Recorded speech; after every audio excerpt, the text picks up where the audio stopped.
সব বাইসানি গেছে, ঘর দুয়ার সিরা বিরা গেছে।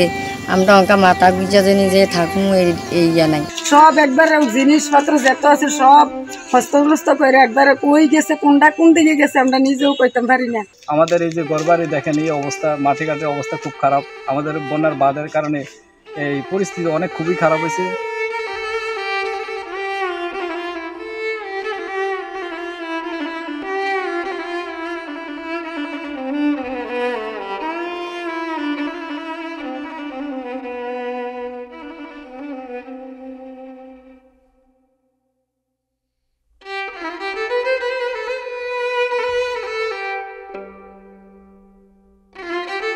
এই গাঙ্গের ভাঙ্গার কারণে আমাদের হাঁস মুরগি তারপরে গরু ছাগল সব বাইসানি গেছে, ঘর দুয়ার সিরা বিরা গেছে। আমরা অঙ্কা মাথা গুজা জানি যে থাকুন এই নাই। যদি দেশবাসী আমরা সাহায্য করে, হেল্প করে, তাহলে আমরা একটু দাঁড়াইতে পারবো। আর আমরা ওখানে রাস্তায় ঘুমাই, গরমে মশা কামড়ায়, তারপরে গিয়া বৃষ্টিতে ভিজি, এই অবস্থা আছে। কোনো কিছু ঘর থেকে নিয়ে আইলে উঠতে পারি না, যার যে যানটা নিয়ে উঠছি। আমাদের ক্ষয়ক্ষতির মধ্যে ঘর বাড়ি আসবাবপত্র ঘরে যা যা ছিল আমরা কেউ তো কিছুই নিয়ে উঠতে পারি নাই। তবে আমরা জমির ফসল, তারপরে পাকা ধান, তারপরে পুকুরের মাছ, তারপরে মুরগির খামার, অনেক কিছুই নষ্ট হয়েছে। তবে আমরা এখন বলতে গেলে নিঃস্ব, আমরা কিছু জানটা ছাড়া আমরা কিছুই নিয়ে উঠতে পারি নাই। আপনার খাট, ফার্নিচার, ওয়ার্ডরোব, এরপর হয়েছে কাঁচের মাল, ডেকচি, গ্যাসের চুলা, আপনার ফ্রিজ সব বাইসা গেছে। আমরা তো আন্ডার পথে গেছি গা, ভাঙ্গা পড়ছে। আমরা কি এই জায়গায় থাকতারি, আমার ঘরের লোকজনও আছে না, সব বাইসা গেছে পানির লোক। আমি কোনো কিছু রাখতে পারছি না। আর ফার্নিচার বলতে আমার তো 5-6 লাখ টাকার ফার্নিচার আছে, একটা ফার্নিচার আমি পাইছি না। দেন না বাংসুর কুচুকুন আমি ধরতে পারছি না, জাঙ্গালও তো পারছি না, শুধু দেওয়াটা লিয়ে উঠছি। আমাদের বাড়ি ঘর দুয়ার সব একবার জিনিসপত্র যত আছে সব হস্তগ্রস্ত করে একবারে কই গেছে, কোনটা কোন দিকে গেছে আমরা নিজেও কইতাম পারি না। খুব কষ্ট করে আমরা জিনিসপত্র জোড়াইছি।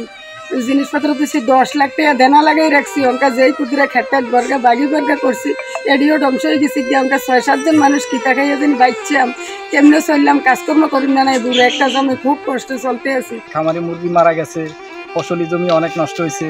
আমাদের এই যে ঘরবাড়ি দেখেন এই অবস্থা, মাটি ঘাটের অবস্থা খুব খারাপ। আমাদের বন্যার বাঁধের কারণে এই পরিস্থিতি অনেক খুবই খারাপ হয়েছে। তারপরে এখন সরকারের কাছে আমাদের আকুল আবেদন এই যে তারা যদি আমাদের পাশে এই অবস্থায় না দাঁড়ায়, তাহলে আমরা ভবিষ্যতে দাঁড়ানোর মতো আর আমাদের কোনো সাধ্য সহায়তা নাই। আমি প্রায় 300 শতক জায়গা নিয়ে মাছের গির করছি, 5 লক্ষ টাকা ঋণ নিয়ে কিস্তি। এখন আমার সর্বনাশ হয়ে গেছে। আমি বহুত ক্ষতিগ্রস্ত। এখন কি করি, কোথায় যাবো, আমার কোনো চোখে পথ দিচ্ছে না। ঋণ এলো, ঋণের দিনে বাড়িতে এসে বসে থাকতেছে। এসে আমার পরিস্থিতি ছেলেবেলে নিয়ে মনে হয় যে কোথায় চলে যেতে হবে, আল্লাহ জানে। প্রত্যেকটা উপজেলায় কম বেশি আপনার বাড়িঘর কিছু বিধ্বস্ত হয়েছে এবং কিছু আপনার আংশিক ক্ষয়ক্ষতি হয়েছে। টোটাল আমাদের 82,700 ঘর ক্ষয়ক্ষতি হয়েছে 14টি উপজেলায়। তোর মধ্যে কিছু ঘর আছে আপনার একেবারে সম্পূর্ণ ভস্মীভূত হয়েছে 8,674টি। এবং আমরা টোটাল যে 82,700 ঘর যেটা ক্ষতিগ্রস্ত হয়েছে, আমরা প্রত্যেকটা পরিবারকে পুনর্বাসনের আওতায় নিয়ে আসার জন্য আমরা এটাকেই সবচেয়ে বেশি প্রায়োরিটি দিচ্ছি। দেন আমরা কৃষি, মৎস্য, প্রাণী সম্পদ, বিভিন্ন শিক্ষা প্রতিষ্ঠান, বিভিন্ন ক্লিনিক, হসপিটাল ইত্যাদিকেও আমরা এর মধ্যে প্রায়োরিটির মধ্যে আছে। তবে আমরা ফার্স্ট প্রায়োরিটি হলো যাদের ঘর চলে গেছে তাদেরকে কীভাবে পুনর্বাসন খুব দ্রুত সময়ের মধ্যে করা যায় সেটা আমরা কাজ শুরু করেছি এবং আমরা সরকারের কাছে প্রতিবেদন দিয়েছি। এবং আপনার যারা দাতা সংস্থা যারা আছে, ইউএনডিপি, ডব্লিউএফপি, তারপর বিভিন্ন এনজিওস যারা আছে তারাও কাজ করছে, তারা অ্যাসেসমেন্ট ফিল্ড লেভেলে করছে। খুব দ্রুত সময়ের মধ্যে আমরা আশা করছি যে আমরা পুনর্বাসন কার্যক্রম শুরু করব।